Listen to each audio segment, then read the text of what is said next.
My name is Rrenee with 2 R's, and the discussion for today's short episode is Prejudice in the Legal System.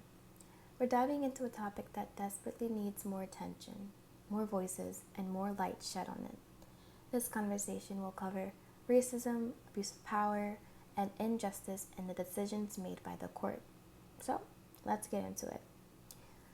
We will be starting off with the man who is unfortunately the President of the United States, as of now, Donald Trump, who was found guilty of not one, not two, not three,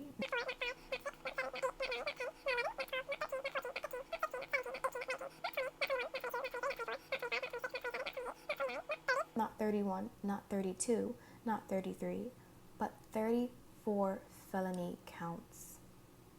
He was sentenced in New York City, where Judge Juan Merchan, who actually attended the very college we're in right now, granted what's called an unconditional discharge, which basically means you're a convicted felon, but you won't face any other consequences that felons face. That's America for you. Well, when you're rich, powerful, and have a really bad tan. Now, let's take a look at the Central Park 5 case.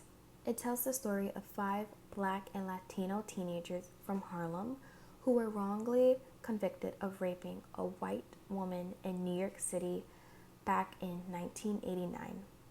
Their innocence wasn't proven until 3 years later when the man who actually committed the crime confessed, in which DNA evidence confirmed. Well, let's pause right there. DNA evidence confirmed that Matias Reyes committed the crime. Where was that DNA evidence when those 5 innocent Black Latino teenagers were being convicted? I don't know, but that alone should have raised so many red flags. It just doesn't add up. But then that was their plan. If you're interested and want to know more, go watch the 2019 film When They See Us on Netflix now. I'll link it in the caption below. Now, comparing Trump's case to the Central Park 5, we see how deeply unjust the system can be. 5 innocent teens did time for a crime they didn't commit, with the only evidence being that they were in the wrong place at the wrong time. Meanwhile, a president-elect with overwhelming evidence of his crimes, plural, gets to walk free. Now, let's take a quick look at these 2 courtroom pictures. At the top, you'll see the case of Dylan Roof, a white supremacist mass murderer who shot up a church in Charleston, killing several people. Below that is Rodney Hinton Jr., a clearly emotional, mentally, and physically drained father who just lost his son, murdered by an officer, white officer, and is now being brought to court for killing a deputy on duty. Like, God forbid he just wanted to uphold Hammurabi's code of law. The contrast in these 2 courtrooms is insane.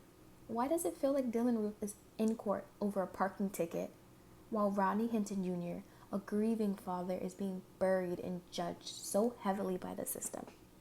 It's heartbreaking to witness this kind of disparity and feel powerless to stop it. And when we do try to take action, we fully expect that he will be prosecuted. And like I said, I will be doing everything in my power to make sure that the death penalty is pursued. Someone had started a GoFundMe to raise money for Rodney Hinton's defense. That GoFundMe has been taken down, and GoFundMe has actually issued an apology to the Fraternal Order of Police over that fundraiser. It gets taken down faster than you can say cheese. So with that, and wrapping up today's episode, I just want to say, don't be a bystander. Don't wait for the worst. As my grandpa would say, prepare for war in a time of peace. Stay woke. Educate yourself and your peers. Never stop questioning the system, because this is where it starts, with us. And change, it's possible, together. And that's Rrenee with 2 R's logging off. See you next time.